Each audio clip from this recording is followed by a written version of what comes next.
Oh yeah, and getting back to that Jourdain and Kyler Phillips fight, Yep. I think this is a great spot for Jourdain to make a stamp in this bantamweight division. I mean, he's in his career, he's came from lightweight, then he's fought in featherweight, and then now he's fighting at bantamweight.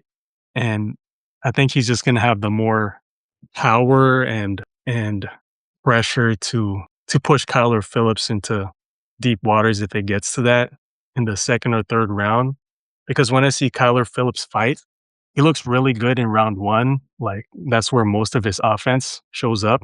But then after that first round, his second round, he starts to fight more defensively. And then he continues to fight more defensively and then starts to look like he's just fighting to survive.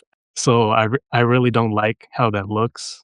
Even though he's really skilled and quick, he's they call him the Matrix. He moves kind of like a ninja, but he really fights more defensive as the fight goes on, and he just looks like he's just trying to survive towards the end of the whole fight. So I think Jourdain has the higher chance of making this look easy than than it is for Kyler Phillips to make this look easy. So that's why I'm pretty confident in Jourdain. I think he just has the better finishing pedigree in this fight, and I think he can bank round 2 and 3 much more easily than Kyler Phillips can. That's how I break down this fight. Do you think Jourdain's gonna like what's the method of victory for you for Jourdain? I think he can find a finish on strikes in the second or third round, or even find a submission in round 1 or 2. I'm leaning towards some sort of round 2 finish via guillotine or strikes. I think his power from coming down from facing these bigger fighters in featherweight and lightweight, I think it'll translate into this fight. He might even be able to bully Kyler Phillips a little bit, like how Vinicius Oliveira was kind of able to do.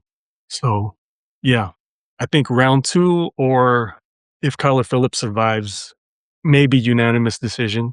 I would say that's how I see two ways of winning. I think. For sure, sure.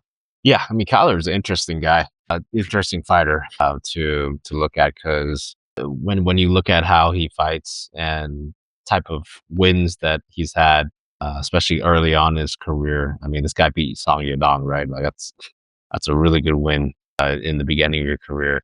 Lately, though, I don't know. He has not looked as good. I don't know what actually has happened. Is it some juice wearing off or something? I don't know. Who knows what it is? But like he looked like he lost against Font, and he kind of gave away the later 2 rounds, like you said, and then he got matched up after that with an even worse matchup somehow against Vinicius Oliveira. Is this like the trend of him getting now another bad matchup and he's gonna lose this one? Mm. Uh, I think it's the power or the threat that he's like shies away from as the yeah, fight goes on.